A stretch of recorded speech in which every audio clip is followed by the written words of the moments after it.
Are you always wondering about the things around you?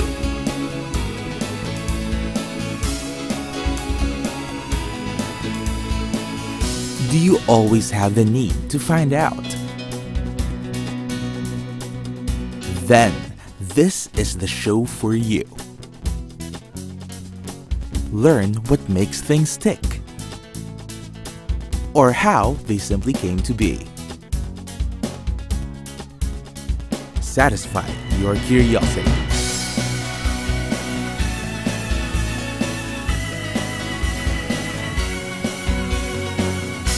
Welcome to another episode of Curious.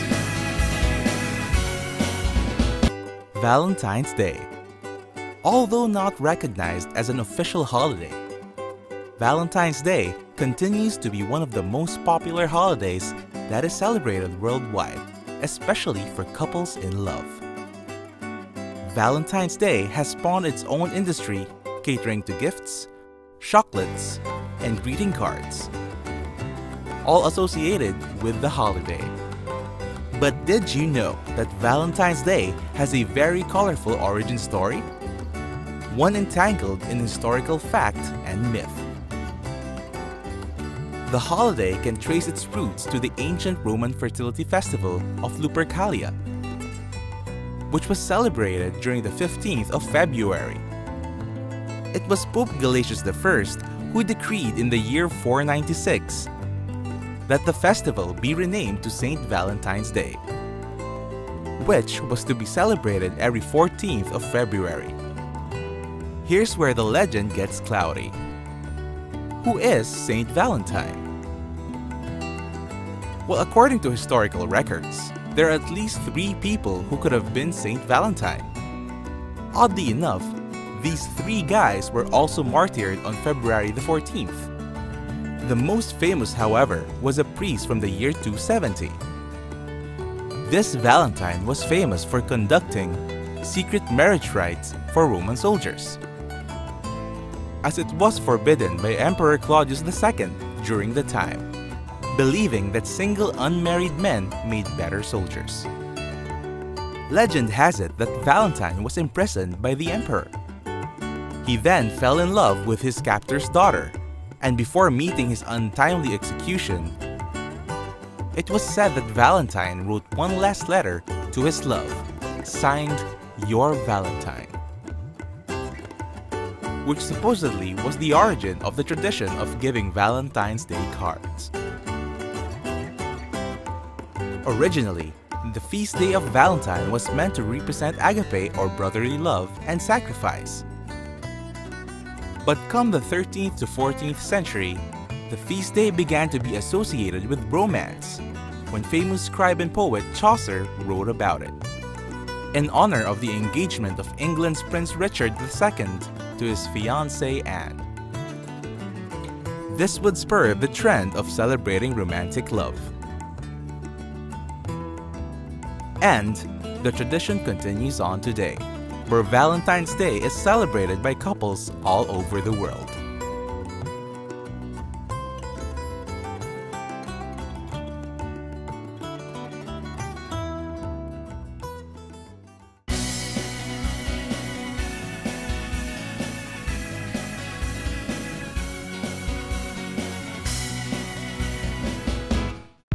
Basketball. Considered as one of the most popular sports in the world, basketball is played in over 100 countries by some 250 million people. Let's take a look at the humble beginnings of the sport. Basketball was conceived by a YMCA PE professor named Dr. James Naismith. During December of 1891, Naismith was actively thinking of ways to keep the students at YMCA Springfield, Massachusetts occupied and physically fit during the winter. Since outdoor sports was out of the question, Naismith thought of devising a fun and engaging indoor activity. In his mind, the activity has to satisfy some criteria. The first is that the game must keep the boys physically active, but at the same time, it must also be safe. The professor came up with the idea of tossing soccer balls into beach baskets. as a mechanic for a team sport. He also designed the game to have baskets elevated and nailed to the wall, as he observed that most injuries from team sports happened from accidents and collisions near goals. The game and the mechanic was set, and he called it basketball. The first basketball teams were actually played by 2 teams of 9, and dribbling was not even allowed. As time went on, the game spread out to other YMCA partner schools, then nationwide. New teams, both amateur and professionals, started to be formed. New rules and mechanics were also introduced, which shaped the game into the sport that we all know today. One of the first new mechanics was the introduction of smaller 5-man teams to keep the courts from being overcrowded. Dribbling was added in 1892. In 1906, the peach baskets were replaced with steel hoops and a net. In 1933, the 3-point shot rule was implemented. Basketball became popular nationwide in the US, as national leagues were soon formed. Eventually, the NBL and BAA, 2 of the biggest American leagues, would join and become the National Basketball Association, or the NBA, in 1949. Perhaps, an unlikely factor of the spread of basketball can be attributed to American presence in both world wars, spreading the influence of the game with it. This is especially evident when basketball was included in the Olympics in 1936.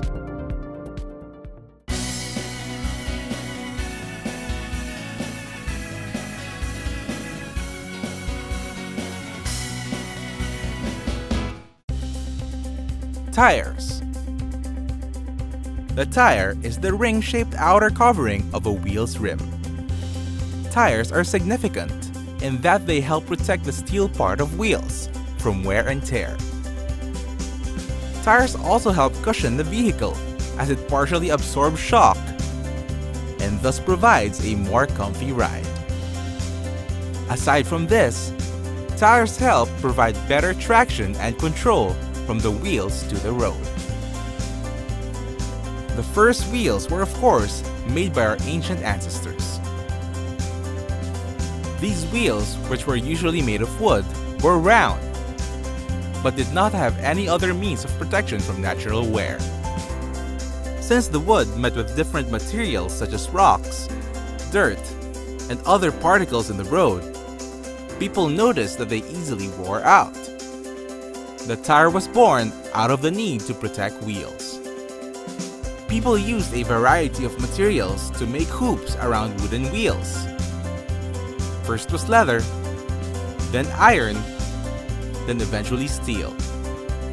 These were good for the time, but they were very noisy and provided a bumpy ride. But come 1847, the first patent for a pneumatic tire was applied for by Robert William Thomson, although his design never went into production. In 1888, however, the first practical pneumatic tire was invented by a veterinarian named John Boyne Dunlop. He thought of the design when he observed his son's bicycle driving on an uneven road. Supposedly, his son had trouble biking because of the shaky ride that the wooden wheels offered. He then devised a manual method of filling rubber tubes with air sealed tight. In 1844, Charles Goodyear patented the process of vulcanization, or the process where heat is applied to rubber, while sulfur was extracted from it. This allowed the new tires to become more durable and waterproof. Having an elastic and inflatable tire meant that the wheels were more stable and have better traction. Over the years, the tire had a host of significant developments like better tread marks or the development of a more durable type of rubber. These in part are responsible for the comfier and safer vehicles that we ride today. You could even say that the development of tires took the transportation industry to places.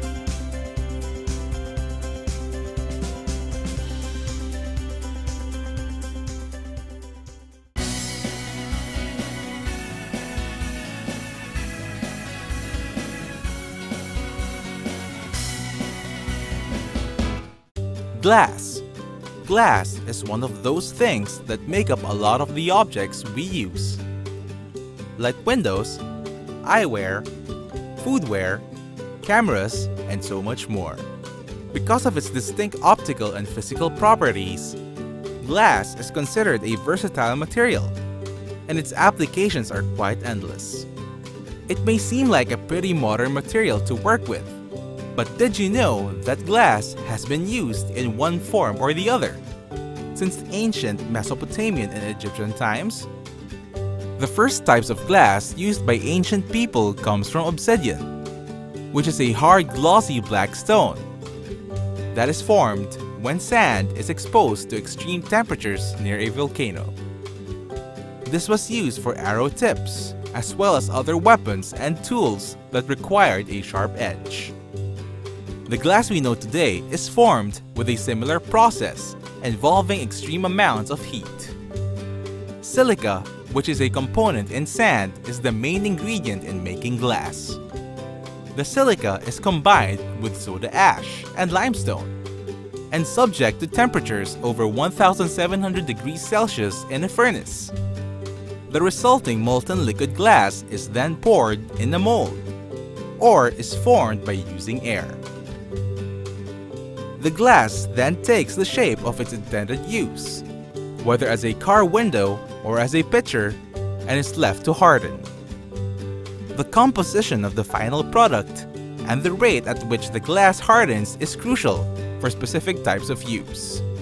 Like clear glass, the glass we typically see in windows. Thermal glass, glass that is used for extreme heat environments, mostly used for cookware. Bullet-resisting glass, multi-layered ply glass designed to resist gunfire. Lenses or optical glass, used for magnification.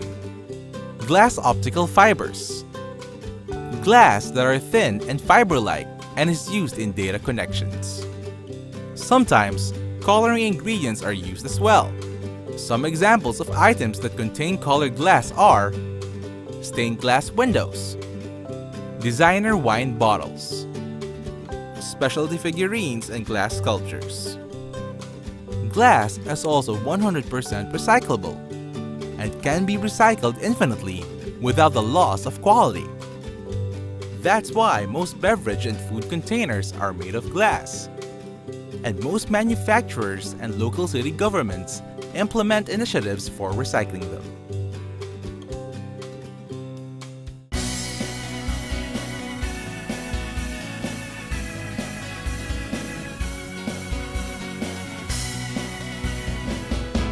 Stock market. While it may seem very daunting and technical, the stock market is actually quite a novel idea in doing business and trading for companies. Let's start with the basics. The stock market is a market where instead of actual goods, like say lemons and iPads, shares are being sold or traded here. But what is a share? A share or stock is a piece of a company or a slice. Think of the company as a large pizza. When the company becomes publicly traded, the company's ownership is sold as slices or bits of the company, which means that one share is one unit of ownership. Owning a stock of the company also means that you own a certain percentage based on the value of your stock in the company. If, for example, a company has 100 stocks, then each stock has a 1% share of the company and its profits. So, if the company earned $100,000, 1% or $1,000 goes to a shareholder. Of course, owning shares is not limited to just one. Sometimes, companies have majority shareholders who also have a bigger stake in the company. Companies do this to grow, Since when more people buy a share of a company, more cash is generated. When a company grows and becomes more profitable, the shares also increase in value. Going back to the analogy, the pizza also grows, making one slice worth more than it was previously. This is where the stock market comes in. For the people involved in the stock market trade, this is the time to sell the share. If, for example, the share of a company grew in value from $1 to $2, the sale will garner a profit of double the original worth. On the other hand, however, when a company is underperforming, its shares would lose value and would therefore be harder to sell.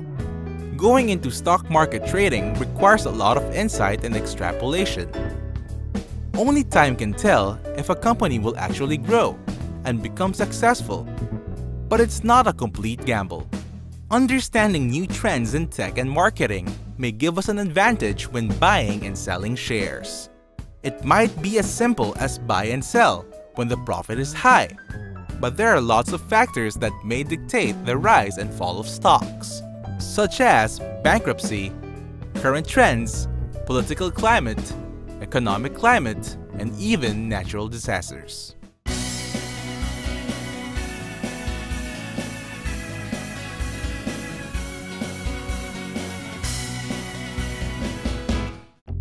Vaccines. It's one of those things that we probably feared growing up. Most would remember visiting their doctors as kids, getting a vaccine shot. But what exactly are vaccines and how do they work? Well, vaccines are a biological preparation, a prepared cocktail, if you will, that contains weakened, dead, or synthesized copies of a disease. Now, why would you want a disease in your body, you ask? Well, let's go back to the basics of our body's immune system. Our bodies have its own unique immune system. When we get sick, the immune system sends special cells to help fight off the disease. After this happens, the immune system learns about the disease and keeps a record of how to fight it best. Should the same disease threaten the body again, then the immune system forms its own antibodies against it. This is what's called immunity. For example, before immunity, humans are susceptible and easily contract the contagious chickenpox disease. But notice how after you've contracted chickenpox once, you never get it again. That's because your body has formed immunity against it. But sometimes, different diseases require repeated vaccinations. A good example is typhoid, where the vaccination is usually effective for up to 3 years only. Vaccines work the same way. Vaccines are oftentimes administered to children, because during childhood, the immune system is not yet developed, therefore making kids more susceptible to catch diseases. Vaccines work the same way. When a weakened or inactive version of a disease enters your body, it still carries with it the toxins that causes disease, albeit weaker and less life-threatening. As your body senses the vaccine, it sends the immune system after it to completely defeat the disease and develop immunity. Because of vaccines, what was once life-threatening diseases like polio and measles are now easily avoidable. Using vaccines also increases herd immunity, or the immunity of the species as a whole, against specific types of diseases. This means that people who cannot be vaccinated or are allergic may also be protected from diseases. This also means that future generations develop better immunity as time moves on.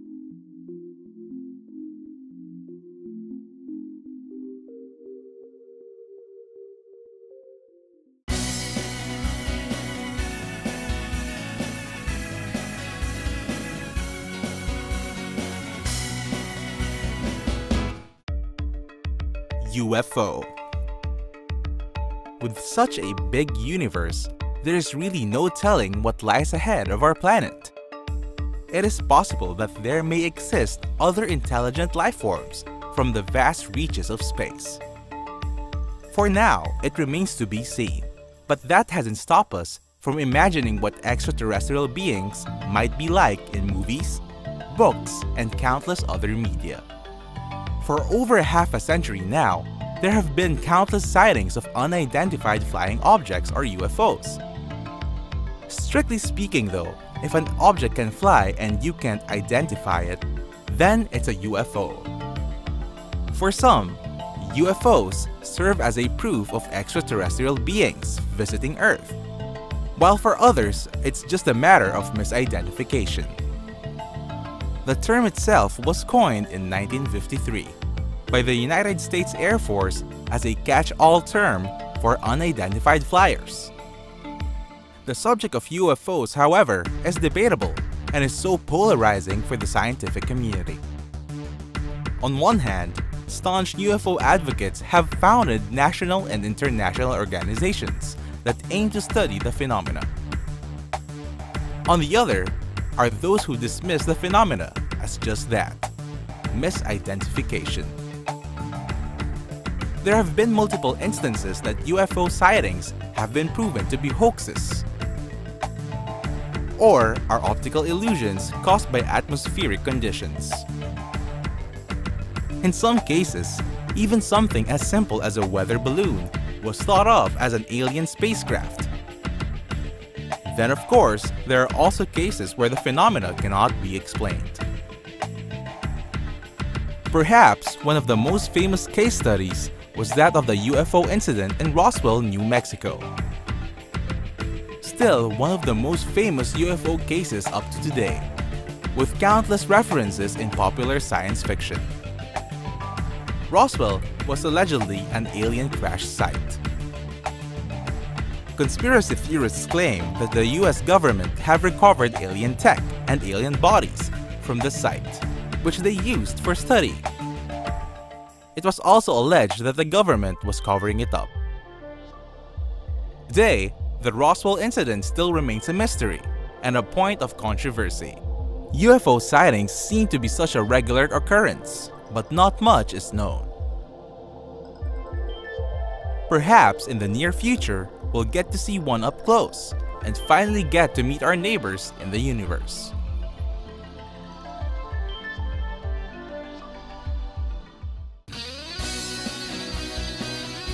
You've just seen another fun and informative episode from Curious.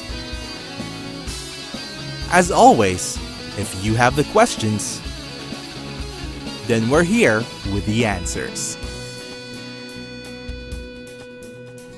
Stay inquisitive and stay informed. Catch us again next time on Curious.